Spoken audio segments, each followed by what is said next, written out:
Never too young to become a billionaire. Itulah prinsip hidup yang dimiliki oleh Yasa Paramita Singgi, pendiri Men's Republic. Yasa Paramita Singgi, atau yang akrab disapa Yasa Singgi, lahir pada 23 April 1995 di Bekasi. Yasa terlahir dari keluarga yang sederhana. Sebelumnya, Yasa tidak mempunyai cita-cita untuk menjadi seorang pengusaha. Pasalnya, kedua orang tua Yasa bekerja kantoran, seperti kebanyakan orang. Dunia yang dia tahu adalah lulus SMA, kuliah, kerja, kemudian menjadi manajer. Saat Yasa duduk di bangku 3 SMP, sang ayah masuk rumah sakit akibat serangan jantung yang menyumbat keempat pembuluh darahnya. Sang ibu kemudian memutuskan untuk operasi ring. Namun, sang ayah menolak hal tersebut dan memilih untuk menggunakan uang tabungannya untuk keperluan sekolah anak-anaknya. Momen inilah yang menjadi titik balik yang mengubah hidup Yasa. Yasa mulai mencari uang sendiri dengan bekerja paruh waktu di beberapa I.O. dan menjadi master seremoni di berbagai acara ulang tahun, musik, perlombaan, talkshow, hingga seminar.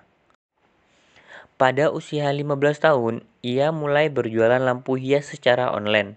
Tetapi, tak lama kemudian, usaha lampu hiasnya tutup lantaran distributor tidak dapat memberikan barang lagi. Alhasil, pada usia 16 tahun, Yasa memutuskan banting setir ke usaha fashion. Melalui orang tua dari teman baiknya yang punya usaha konveksi, ia akhirnya tertarik berjualan kaos. Ia mencoba membuat desain gambar sendiri untuk kaos, walaupun ia tidak mempunyai pengetahuan sama sekali mengenai seluk-beluk kaos ataupun desain. Dengan modal awal sekitar 700.000, ia mulai berjualan kaos yang ia desain sendiri. Namun sayang, kaos yang ia jual tidak laku. Lalu ia belajar lagi bagaimana caranya berjualan kaos. Sehingga akhirnya ia memutuskan untuk mengambil kaos dari Tanah Abang.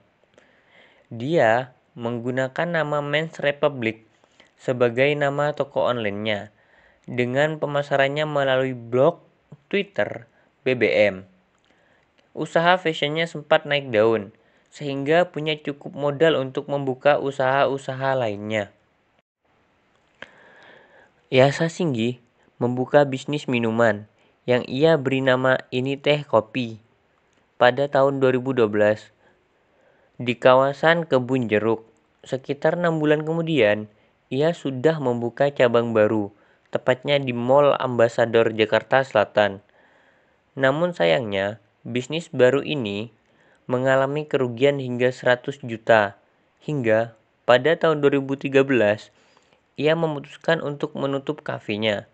Dan bahkan, bisnis kaosnya pun juga turut dihentikan. Kebangkrutan yang Yasa alami tidak membuat Yasa putus asa untuk menjadi seorang bisnismen. Pada usia 19 tahun, setelah ujian nasional, Yasa bangkit lagi dengan bisnis fashionnya. Kali ini, ia bangkit dengan konsep yang lebih jelas dan juga perencanaan yang lebih matang.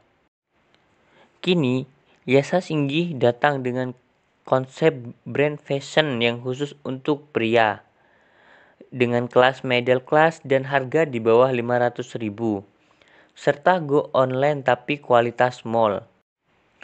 Pada awalnya, Yasa hanya menjual sepatu casual untuk pria, namun semakin besar usahanya, membuat brand yang ia kelola semakin menawarkan produk yang beragam. Saat ini, Men's Republic menjual produk celana dalam, jaket, dan juga sandal untuk pria. Produk Men's Republic telah menjual lebih dari 500 buah pasang sepatu per bulannya. Tanpa ada pabrik, Yasa mampu menghasilkan omset ratusan juta rupiah tiap bulannya. Dari usaha tersebut, ia mampu mendapatkan laba bersih 40%. Tak puas pada produknya sekarang, masih ada pemikiran di benaknya untuk menjual produk ikat pinggang, celana, dan lain-lainnya.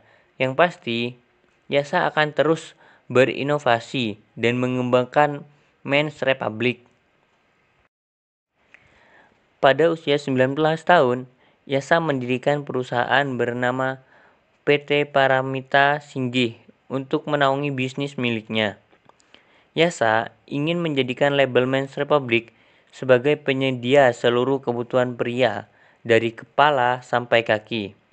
Visi Yasa dan PT Paramita Singgih adalah menjadi perusahaan pemilik merek fashion dan consumer good berbasis online terbanyak, terbesar, dan terbaik di Indonesia. Keinginan Yasa Singgih untuk menjadi pengusaha muda yang sukses sudah digapai. Dari Yasa Singgih, kita belajar, never too young to become a billionaire.